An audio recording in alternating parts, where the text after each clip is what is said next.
복된 소식 아름다운 소리 AM 1590kHz 시카고 기독교 방송입니다. 시청자 여러분 안녕하십니까? K12의 초대석 서덕원 목사입니다. 조국 대한민국 광복 77주년을 맞는 광복의 달. 오늘 초대석에는 역사신학 교수이시며 선교학 교수이신 또 미국 동부 크리스천 아카데미 원장님이신 김진호 목사님을 화상으로 모셨습니다. 목사님 안녕하세요. 안녕하세요. 네, 지난번엔 저희가 스튜디오에서 잠깐 뵀었는데 오늘은 뉴욕과 이렇게 화상으로 연결이 됐네요. 네, 정말 너무 반갑습니다. 네, 반갑습니다. 저희 기독교 방송 청취자들과 간단한 인사 먼저 나눠주시죠. 네, 시카고 지역 청취자님 안녕하십니까? 저는 김영호 목사인데 제가 미국을 처음 도착한 곳이 시카고였습니다. 그리고 그 날짜가 1975년도인데 8월 15일 날 한국에서 출발했는데 8월 15일 날 오헤어공항에 도착했습니다. 그러셨군요. 네, 그리고 그날이 토요일인데 그 다음 16일이 주일인데 네.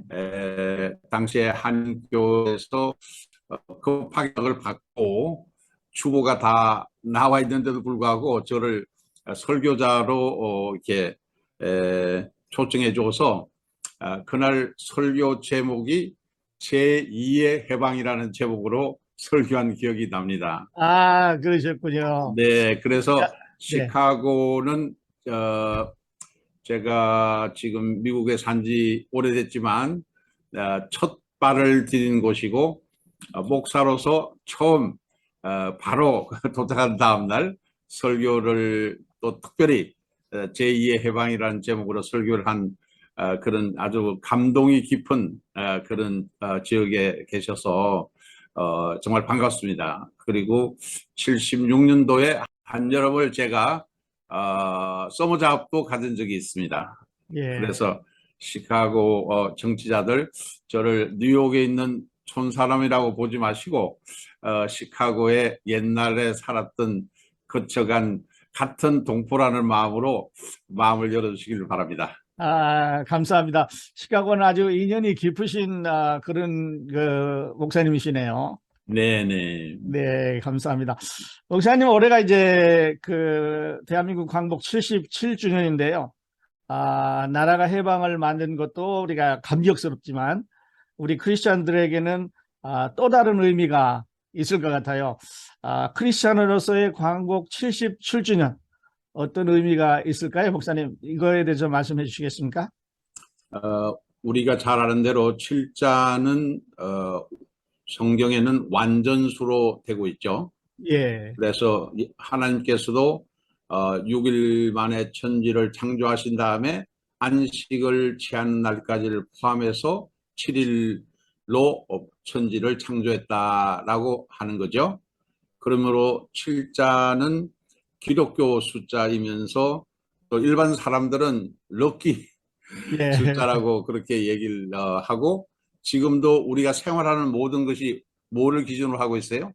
7일을 기준으로 해서 생활하고 있죠. 예. 그래서 한 주 한 주를 맞을 때마다 사실은 우리 기독교인들은 하나님께서 천지를 창조하신 것처럼 새 일주일을 만들어 나가고 마무리하고 7일째는 쉬면서 하나님께 예배를 드리는 이런 그 생활이 우리의 생활과 연관이 되어 있는데 단지 우리가 7자가 하나 더 있는 77주년이잖아요. 예. 이제 이랬을 때는 문제가 다릅니다. 창세기에 보면 어른 벌을 줄 때 77벌을 준다는 것은 배를 주는 거예요. 예. 그런데 우리가 생각을 다르게 해보면 우리 뉴욕에도 그런 교회가 이 세인트 존 캐시들이라고 성공의 교회가 있습니다만은 이게 마지막 미완성을 했다가 완성되는데 100년이 걸렸다고 합니다. 예. 그래서 저는 이번에 77주년을 돌아보면서 완전한 해방을 원하시는 하나님께서 우리에게 요구하는 것이 무엇일까? 어떻게 보면 뭐 꼭 그대로는 아니지만 숫자상으로 보면 우리가 가지고 있는 해방은 개인이나 국가나 현재 입장에서 본다면 혹시 77점이 아닐까 음, 그런 생각을 하면 앞으로 100점을 받으려면 어떻게 되죠? 앞으로 23점을 더 채워야 됩니다. 예, 예, 그런 의미에서 우리에게 뭔가를 개인이나 가정이나 교회나 또 활동하는 단체나 여기에서 뭐 하나님은 우리에게 내가 온전한 같이 너희도 온전하라고 원하십니다. 예, 그러면 우리는 현재 상징적으로 지금 77점밖에 안 된다고 생각을 하고 돌아보고 계획을 세우고 미래를 열어나간다면 이번 77주년 광복의 날은 굉장한 의미가 있고 도전이 되고 또 하나님께서 우리에게 여러 가지 축복과 기회와 용기를 주시는 해가 되지 않겠나 그렇게 생각합니다. 예. 그래요, 목사님. 듣고 나니까 그 77이라는 올해 광복절이 주는 의미가 아주 크네요. 네. 그래, 앞으로 23정을 향해서 저희 크리스천들이 열심히 이제 노력을 해가야 되겠는데요. 그 광복 당시에 저희 크리스천 선배님들이 아주 많은 이 광복에 기여를 하셨는데요. 그거 네. 잠깐 말씀해 주시고 넘어갈까요? 어, 특별히 우리 국내에서의 여론은 굉장히 언론도 제한을 받고 있고 또 많은 그 세력들이 친일 세력도 있었기 때문에 객관적인 평가라고 보기는 좀 힘들죠. 예, 그렇지만은 해외 자료를 보면 특별히 우리 한국의 기독교 선교사를 가장 많이 파송하고 기도하며 많은 지원을 해준 미국 기독교계가 특별히 1919년에 있었던 3.1 운동에 대해서 깊은 관심을 가지고 예, 당시에 한국에 나와 있던 영국과 미국의 기독교인들 30여 명을 도움을 받아 가지고 3.1 운동의 의미 또 우리 한국 기독교인들이 민족사에 있어서 어떤 역할을 했고 이것이 어떤 의미가 있는지에 대한 조사를 1919년 4월 30일이니까요.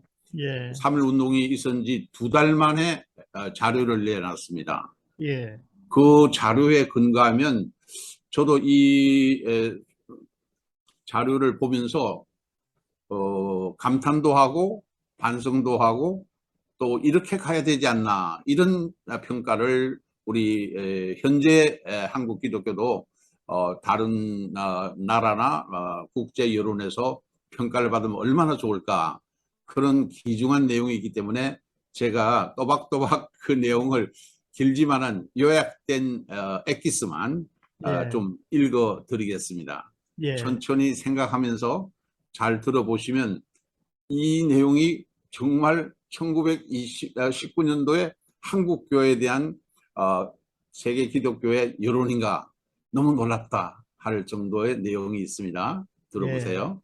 예, 다수의 목사, 장로 및 학생, 이름 있는 평교인들이 지금 감옥에서 형고를 겪고 있다는 것이 바로 예수교의 영향이 전국에 미치고 있다는 증거가 되는 것이라 봅니다. 예수교인만이 현 시점에서 국제 정세에 정통하여 민족 자결의 횃불을 들겠다는 판단을 내렸던 것입니다. 그것도 시간적으로 보아 이때가 가장 적당하다고 판단하리만큼 그 안목이 트여 있었습니다. 예수교인의 이와 같은 박력 있는 행동과 의의 있는 존재 양식이 없었더라면 이 백성이 호소하려고 하고 수호하려고 하고 하는 이 이념이 총을 쏘듯이 전국에 무섭게 작용하지는 못했을 것입니다. 예수교인만이 참혹한 식민정책에서 소망을 포기하지 않았던 유일한 부류의 한국민이 올시다. 어떻습니까? 예. 대단하죠. 네, 대단합니다. 그러니까 저희가 그 국내에서는 모르던 얘기를 외국에서 이제 한국 기독교를 바라보는 평가를 이렇게 했습니다. 그렇죠. 그러니까 단순한 기독교라는 종교적인 관점이 아니라 예, 한 국가 안에서의 종교의 역할, 또 예, 그 역할이 어떻게 나타나고 있고 또 영향을 발휘하고 있는지, 그러니까 기독교가 수동적인 자세에서 관망을 하거나 그리고 책임을 회피하는 그런 자세가 아니라, 사실은 복음이 증거된 지 1885년이라면 35년밖에 안 된 소장이죠. 예, 그런 어린 영글 처치가 단순히 뭐 기독교라는 하나의 종교적인 진리만 전하는 게 아니고, 그 진리를 뿌리 내리려고 하는 그 땅에 사는 사람들의 아픔과 어려움을 해결하기 위해서 헌신적으로 앞장서고 있고, 또 안목이 트여 있다는 게 뭐겠습니까? 세계적인 정세 속에서 한국이 어디로 나가야 될지 방향 감각을 찾도록 해주는 거 아니겠습니까? 예, 그런 의미에서 이 문구는 굉장히 참 우리에게 용기를 주고, 예, 그리고 그 당시에 기독교와 기독교 지도자들이 가지고 있었던 헌신과 봉사와 일제항간 내용을 아주 잘 요약하고 있다고 봅니다. 네, 그런데 한 분 더 제가 소개하고 싶은 한 분 있는데, 이분은 영국의 철학자죠. 버트란트 러셀. 근데 이분의 책 가운데는 나는 왜 기독교인이 아닌가라는 책을 써서 상당히 기독교에 도전을 이렇게 주신 분이신데, 이분이 1920년도에 아시아를 순방하면서 한국도 들렸어요. 예, 그런데 이분이 뭐라 그러냐면, 한국을 여행을 해보니까, 야, 어떻게 해서 한국에 있는 기독교인을 한마디로 정의한다면 한국의 기독교인은 폭탄과 같아라는 말을 했어요. 그러니까 어디든지 가서 기독교인이 있으면 거기에 변화가 있고, 그 파워가 마치 폭탄과 같아 예, 영향력을 준다. 그래서 그 영향력으로 국민들이 세계를 보고, 또 압박을 하고 있는 그 일제 총독부에서는 여기에 대해서, 기독교인에 대해서 굉장히 엄중하게 다루고 고문하는 그런 내용이 연결되어 있는 걸 볼 때, 영국의 철학자나 또 미국의 교회협의회 동양성교회가 내놓은 이 자료는 우리 광복과 특절을 맞는 우리들에게, 야, 오늘날도 이처럼 한국 기독교가 평가를 받으면 얼마나 좋을까, 네, 목사님. 그런 생각을 갖게 합니다. 네. 네. 자, 그러다 보면 이제 일제치하에서 우리가 모든 걸 다 빼앗기고 살던 시대인데요. 네. 그 짧은 기간 동안에 이제 한국 교계가 또 아니면 한국 기독교가 그 국민들에게 어떻게 그 자주라는 그런 힘과 또 저항력을 갖도록 그렇게 일깨울 수 있었을까요, 목사님? 근데 그게 굉장히 중요한 질문이고, 또 초기에 한국 기독교가 네, 공헌한 면이라고 봐집니다. 네, 어떻게 보면 한국에 온 기독교 선교사들은 보수적이고, 그리고 소위 말해서 선교에 있어서 두 가지 전략이 있지 않습니까? Christ centric method. 그러니까 예수만 전하면 된다. 예수 믿고 구원받고 천당 가라. 그래서 그들은 어떤 그 지역의 문화나 지역 주민들이 가지고 있는 고통에는 관심이 없어요. 복음만 예, 전하는 거예요. 그래서 그 나라의 어떤 언어라든지 복장이나 이걸 바꾸지도 않아요. 통역을 다리고 다니면서 쉽게 말하면 예수 천당만 외치는 그런 타입에 가까운 분들이라고 볼 수 있어요. 네, 그런데 문제는 한국의 정황이에요. 한국의 정황은 아시는 대로 우리가 세국 정책을 썼기 때문에 세계의 새로운 신학문을 받아들이지 못하고, 그러면서 점점 기울어져서 산업이나 모든 것은 약화되고, 그리고 청년들에게는 꿈이 없어지고요. 그리고 그런 결과로 국가도 힘을 잃었고 예. 국민도 힘을 잃어서 결국은 나라가 더 힘이 센 나라에 식민지화되는 그런 어려운 일을 당했지 않습니까? 예. 근데 여기에서 필요로 한 게 뭐냐 하는 것을 우리 새로운 세력들, 좀 갑신정변을 일으킨 괴합하나 이런 분들이 생각한 거하고 그 생각이 실제 고종 황제에게도 전해졌는데 그 내용이 뭐냐? 우리가 근대화되고 바로 나아야 될 역사적인 방향에서 필요한 게 두 가지가 있다. 첫째는 새로운 교육이다. 교육. 신학문이다 이거예요. 네. 그리고 둘째는 불교나 당시에 기성 종교가 있었지만은 거의 뭐 무당 종교에 가까울 만큼 국민들에게 아무런 신임이나 힘을 못 잃고 있었고, 또 하나는 약간 새로운 봉기로 동학난이 일어났지만은 일시에 지나가는 바람처럼 꺼져버렸어요. 이런 상황 속에서 이 개화당이나 나라를 생각하는 사람들이 요구하는 두 가지, 하나는 새교육, 하나는 새로운 종교인데 여기에 걸맞게 반응을 한 것이 바로 우리 개신교 선교사들입니다. 그러면 여기에 차이가 뭐냐? 천주교는 대원군 때문에 엄청나게 박해를 받았고 우리는 서양 종교가 필요 없다는 쪽이었고, 현재 고종을 중심으로 한 실제 개화파 그룹들은 계속해서 고종에게 아련을 하고 세계 정세를 보고하면서 한때 자료에 보면 고종이 심각하게 생각을 하면서 그 기독교를 하나의 국교로 하면 좋겠다 하는 생각을 가질 정도로 네. 기독교의 선교사들이 한데, 다른 나라는 어땠습니까? 다른 나라는 선교사들이 낙트도를 하는 거예요. 그래서 네. 막 안 들어가지도 들어가려고 노력을 하는데 우리의 상황은 아니죠. 들어오세요. 문이 열렸습니다. 도와주세요. 이런 그 상호 필요와 소위 말하면 목마를 때 물을 줄 수 있는 관계가 성립이 된 겁니다.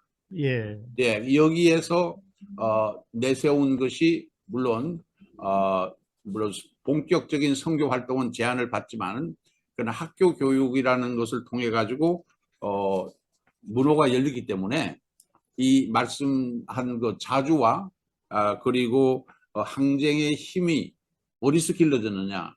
그게 다 기독교 학교에서 길러졌습니다. 네. 그래서 지금 독립운동가들의 배경을 보면 다 이화학당, 유관순이 어느 학생이에요? 이화학당 학생이에요. 예, 이화학당. 그 다음에 또 서재필 선생이나 혹은 이승만은 어느 배경이에요? 서재필은 배제학당에서 가르친 선생이었고 이승만은 거기에 학생이었습니다.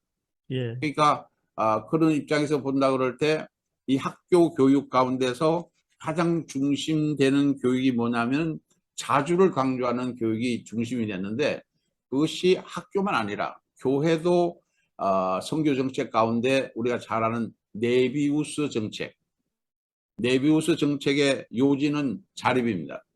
그러니까 자체 내에서 자립 선교를 하고, 교회도 우리 자체가 세워야 되고 그리고 보급도 셀프 스포트를 해야 돼요. 작업을 해야 되고, 그리고 가버먼트, 교회 한해 정치도 자립을 해서 하라는 거죠. 그래서 사실 우리가 1832년도에 왜 백공전 서상륜이 로즈 선교사와 맥키타를 위해서 성경을 번역하면서 기독교인이 됐지 않습니까? 예. 그런데 이분들이 복음을 증거하면서 보니까 교회를 세워야 되겠는데, 이제 언더우드나 아펜잘라가 한국에 왔을 때 이분들한테 부탁하면 우리 교회 세워주겠다 하고 교회당을 지어달라고 합니다. 그런데 노합니다. 왜?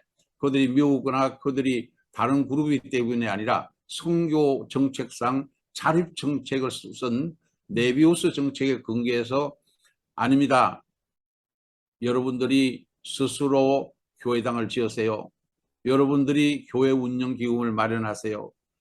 우리가는 도와주지만은 여러분이 앞장서서 복음을 전도하세요 하는 이 자립 정신을 길러준 것이 굉장한 우리 배우는 학생이나 국민들에게 변화를 줬습니다. 예. 그러니까 목사님 그 당시에 그 나라를 생각하는 이제 선각자들이 있으셨고요. 네, 또 그분들이 크리스찬이라고 하는 게 우리들에게는 굉장한 그 도전을 주는 내용이고, 또 그들이 계속해서 미션 스쿨이라든지 학교 교육을 통해서 또 설교를 통해서 백성들에게 그 저양심이나 아니면 우리 교회에 대해서 계속 가르쳤어요. 네, 네. 그러니까 그렇게 짧은 시간이지만 그 나라가 이게 하나로 그 뭉칠 수 있는 그런 계기가 됐겠네요. 그렇습니다. 그렇기 때문에 우리 독립운동 네. 하신 분들의 배경을 보면 어때요? 종교로 따지면 기독교인이 많습니다. 예. 그리고 기독교인이 된다는 것은 독립운동가가 되는다는 그런 입장이고, 예. 실제 총독부에서 처음에는 굉장히 방황하고 어떤 사람들이 이렇게 독립운동을 많이 하는가 했는데, 결과적으로 보니까 어떤 마을에서 독립운동을 했다 그러면 그 교회를 파악하면 독립운동 선동자를 다 찾을 수가 있고, 네. 네. 그러니까 그 지역에서 누가 교회의 지도자냐, 예. 그분이 바로 민족 지도자입니다. 예. 예, 그러니까 우리가 고종이후에 아관 파천 당하다가 풀려나잖아요. 그럴 때 배제 학당 학생들이 들고 있었던 게 뭔지 아십니까? 그게 우리 태극기를 들고 있었어요. 예. 그리고 우리가 아는 애국가를 불렀어요. 그 말은 뭐냐면 나라 사랑과 교회 사랑이 연결되어 있다는 거죠. 예. 예. 그리고 이것을 파악한 왜 이 사람들이 이렇게 기독교를 믿으면 이렇게 과격해지고 용기가 생기는가 봤더니 이 사람들이 읽고 있는 성경이 문제예요. 성경 가운데서 특별히 출애굽기. 예. 출애굽기가 뭘 말하는 겁니까? 한 민족이 오랜 동안 억압 속에서 종살이 하고 있다가 풀려 나오는 과정을 아주 극적으로 또 아주 신앙적으로 표현한 출애굽기이기 때문에 이 일제는 더 이상 모세오경, 더군다나 그 가운데 출애굽기는 금서가 돼서 읽지 못하게 했습니다. 예. 그리고 찬송가 가운데서도 약간 그 행진곡 같은 곡 네. 있죠. 네. 십자가 군병들아, 그리고 못 부르겠습니다. 예. 그랬군요. 그게 얼만큼 파워풀한 건지를 알 수 있습니다. 예. 목사님, 원자탄이 뭔지 아시죠? 원자탄은 작은 한 엘리멘트하고 다른 엘리멘트, 원소와 원소가 보이지 않는데 딱 부딪혔을 때 나는 폭발된 힘이 원자탄이라고 그래요. 예. 그러면 기독교가 가지고 있는 신앙의식하고 기독교인들이 보고 있는 역사의식이 둘 다 딱 합치면 원자탄이 예. 세력이 엄청난 된 거예요. 파워를. 그래서 네. 우리나라에 원자탄이 없다라는 말은 물리적으로나 이제 전쟁학적으로는 뭐 그럴 수 있지만 예. 사실은 원자탄이 기독교가 들어오면서 계속해서 각 개인이나 가정이나 그 지역 사회에서 만들어지고 있었기 때문에 예. 버트랄드 러셀이 조선의 기독교인은 폭탄과 같아라는 말을 한 거라고 저는 봅니다. 그러시군요. 네. 그러니까 일제 치하에서 우리 초기 기독교가 국민들을 계몽한 그 내용이 교육, 네. 또 이제 종교 이런 거를 네. 지금 말씀해 주셨는데, 어떻게 보면 이 두 가지가 컴바인드 됐어요. 합해져 있습니다. 우리 초기에 저항을 했던 우리 선배들에게는요.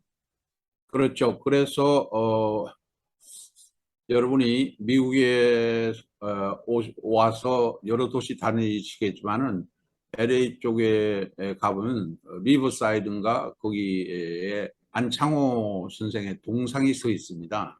예, 근데 안창호 선생 동상이 뭐 실물처럼 아주 크게 잘 나와 있는데 손을 뒤로 해가지고 있는데 그 손에 보면 책이 한 권 들려져 있어요.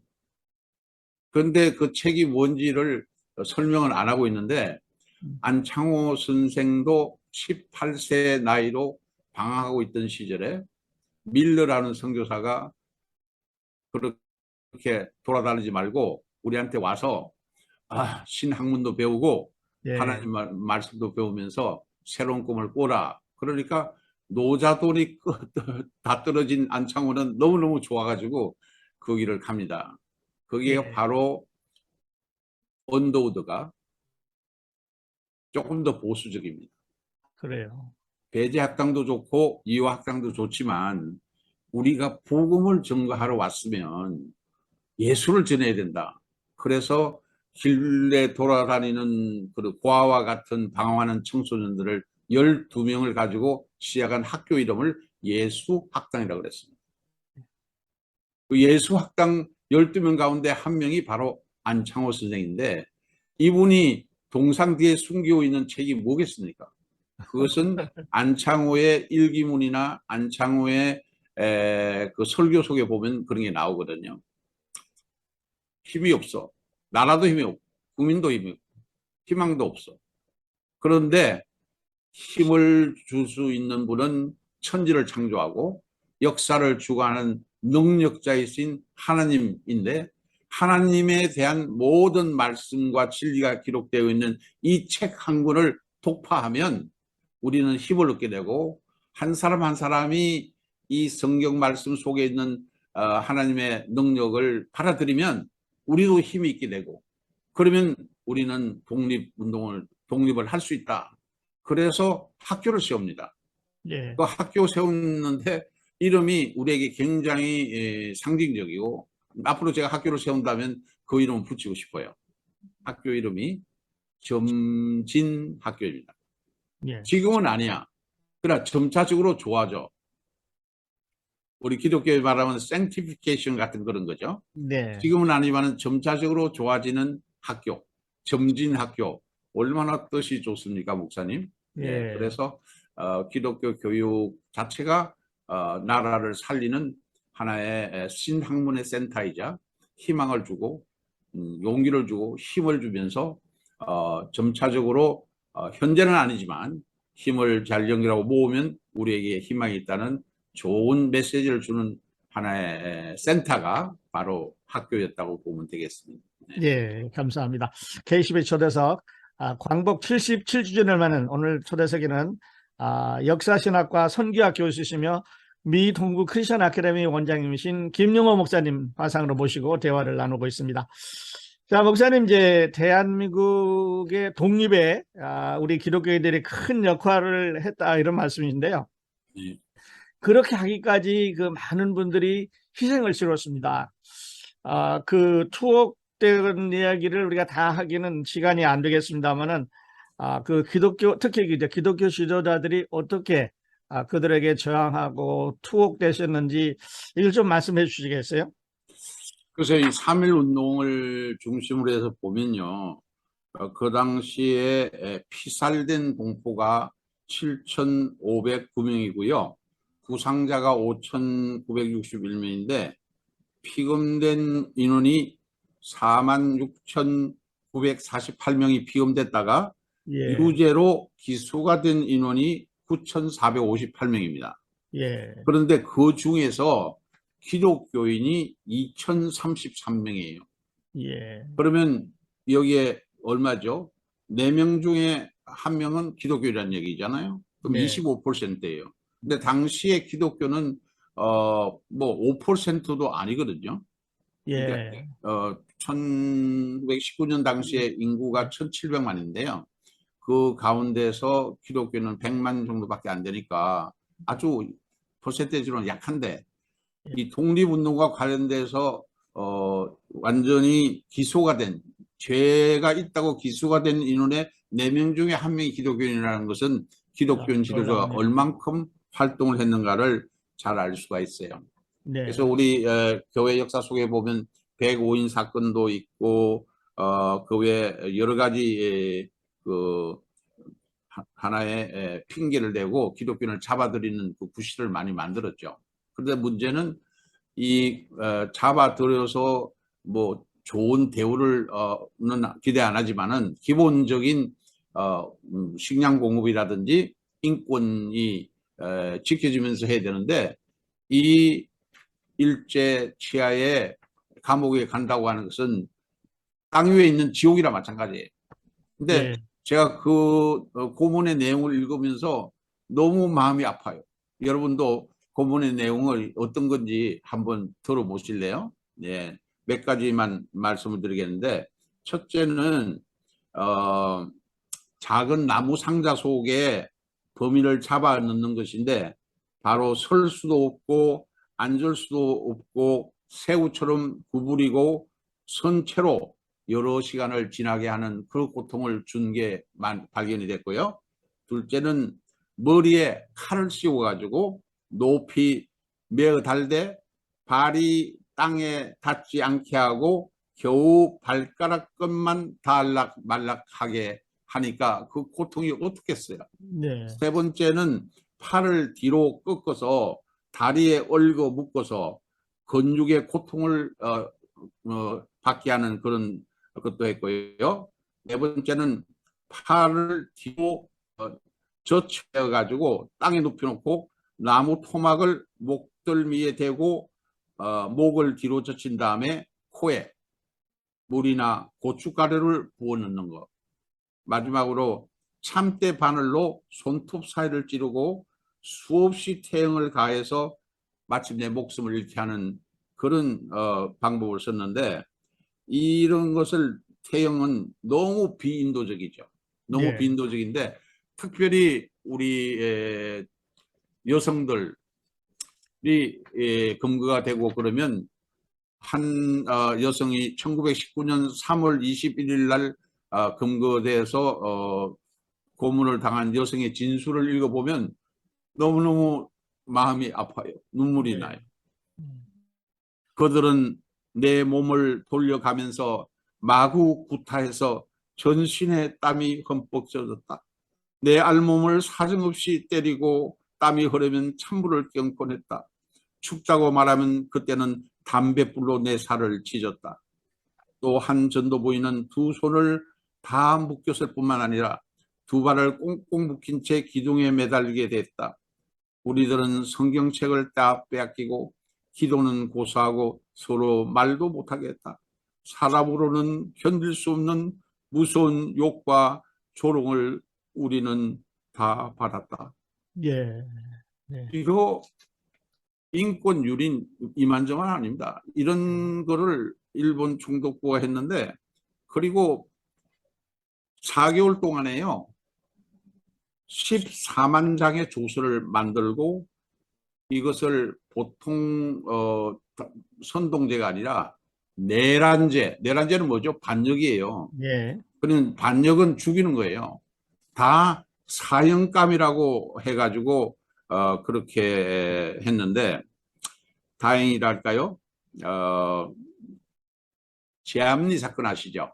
예. 예. 제암리에 기독교인 28명이 바깥에서 불을 질러서 예. 간에 다 타서 죽은 것이 선교사님에 의해서 해외로 보도가 됐어요. 예. 그러면서 국제 여론을 일기 시작하면서 후반기에 가서 조금 이 고문이 내란죄라기보다는 보안법이나 출판법 위반이라는 요걸로 좀 변형된 거는 있어요. 있지만 그 취조서를 보세요. 예. 너무 냉혹하고 그리고 아나무인격이고, 그 상황 속에서도 우리 기독교인들이 취조문에 답한 그 기록이 돼 있어요. 예. 채용조수라 그러죠. 그래요. 그것도 보면 나는 그렇게 못할 것 같아요. 못 견딜 것 같아요. 다른 말을 할 것 같아요. 그런데 얼마나 선교사님과 학교 교육이 역사적인 상황에서 심어준 그 진리가 철저했던지 여기에 보면 우리가 33인 가운데 양전박이라는 목사가 있거든요. 그에게 묻습니다. 앞으로도 독립운동을 할 것인가? 라는 질문입니다. 한다 그러면 어떻게 되는 거예요? 사형당하는 거예요. 예. 그런데 양정박 목사님은 그 독립운동은 기회만 있으면 앞으로 얼마든지 하겠다고 그렇게 채용조서에 썼습니다. 그리고 우리가 잘 아는 이승훈 장로 아시죠? 이승훈 장로는 오성학교를 세운 분이신데 이 분도 마찬가지로 그럼 나도 할 수만 있다면 어떤 수단이든지 어디까지든지 이 나라가 독립될 때까지 나는 독립운동을 할 것이다.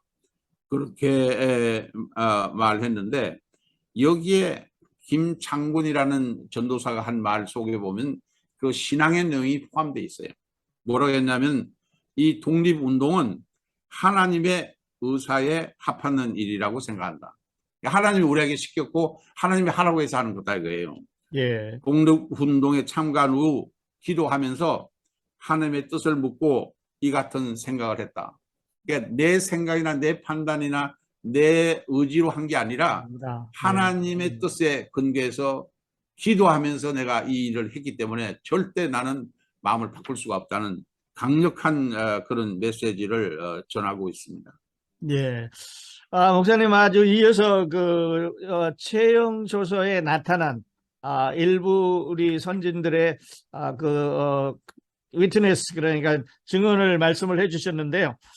그들의 그 신앙 의식과 역사 의식, 참 우리가 본받아야 되는 그런 내용이 아닌가 싶어요. 그 잘 연결되어 있는 채용조서 2개만 조금 예. 더 읽으면서 여러분이 내가 그 자리에 있었다면 이렇게 할 수 있을까? 혹은 또 내가 이런 상황에 있었으면 이렇게 선배들처럼 해야 되겠다. 이런 생각을 가지면 좋겠습니다. 예. YMCA 간사였던 박희도 말합니다. 세계 대세의 변함이 와서 미국 대통령이 하나님의 의사에 따라 강국은 약국을 도와주지 않으면 안 된다고 주장하였던 바 그 기사를 경성매일신문에서 보았으며 나는 포교를 연구하여 강한 것이 약한 것을 도와주는 것은 하나님의 의사라는 것을 깨달았다. 예. 강한 것이 약한 것을 도와주는 것이 하나님의 의사라는 것을 깨달았다고 진술했고 신석구 목사는 이렇게 말합니다. 나는 하나님을 믿으며 하나님께서 불의불신한 일본 사람에게 우리 민족을 영원히 맡기지 아니할 것을 굳게 믿고 이를 사려물고 지금까지 참아왔다. 이렇게 신앙의식과 역사의식이 너무너무 잘 연결되어 있는 채용 조서 속에 우리가 부족한 면을 발견할 수 있겠죠? 네, 목사님. 네. 목사님과 이 유익한 얘기가 듣다 보니까 벌써 우리들에게 주어진 시간이 다 됐는데요. 네. 못다한 이야기 또 모셔서 네. 저희들이 듣기로 하고 끝으로 그 광복 77주년을 맞는 우리 그리스도인들에게, 기독교인들에게 전하고 싶은 메시지 전해주시고 오늘 시간 마치도록 하죠. 제가 서두에 말씀드렸듯이 우리의 신앙생활, 우리가 지역사회나 혹은 선교에 있어서 77이라는 숫자를 상징적으로 생각을 해서 네. 77점 받으면 많이 받겠구나 금년에는 생각하는데 거기에 네. 머물지 마시고 네. 100점을 원하시는 하나님, 온전한 것처럼 너희도 온전하라고 하는 하나님께서 주시는 메시지를 받으면서 저는 크리스찬 아카데미 설립했던 강원용 박사님이 40주년을 맞이하면서 그때 내놓은 찬송이 뭐냐는 것 같으면 혼자로는 할 수 없겠네. 네. 혼자 소리로는 할 수 없겠네. 둘의 소리로도 할 수 없겠네. 둘이 모여서 큰 함성 될 때 큰 장벽을 이룰 수 있겠네. 그리고 마지막에 참 자유를 얻겠네 하는 하나의 상징적인 좋은 내용으로 그 식을 마쳤는데 저는 오늘 여러분에게 부탁드리면서 끝으로 제가 좋아하는 그 분의 말씀 가운데 여러분이 잘 아는 말씀이죠. 그 말씀이 마음에 와닿습니다. 두 사람만 읽겠습니다. 예. 말틴 루터 킹. 역사는 이렇게 기록할 것이다. 사회적인 전환기에서의 비극은 약한 사람들의 거친 아우성이 아니라 소위 선한 사람들의 소름 끼치는 침묵이었다. 예. 선한 사람들의 소름 끼치는 침묵. 여기에 우리 기독교인이, 시카고의 기독교인이 포함돼서는 안 될 줄 믿습니다. 끝으로 네. 단테 아시죠? 지옥에서 가장 뜨거운 자리는 정치적인 격변기에서 중립을 지킨다고 하면서 방관한 자들을 위해 예비되어 있다. 왜냐하면 기권은 중립이 아니라 암묵적인 동조이기 때문이다. 예.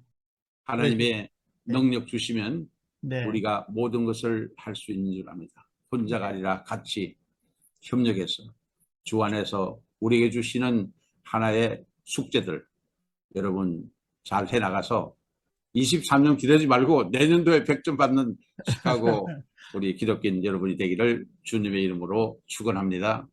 예, 감사합니다, 목사님. KCB 초대석 오늘은 미 동부 크리스천 아카데미 원장님이시며 역사학과 신학과 교수이신 김영호 목사님 화상으로 모시고 대화를 나눴습니다. 목사님 늘 바쁘신데 이렇게 초대석에 나와주셔서 감사드립니다. 감사합니다.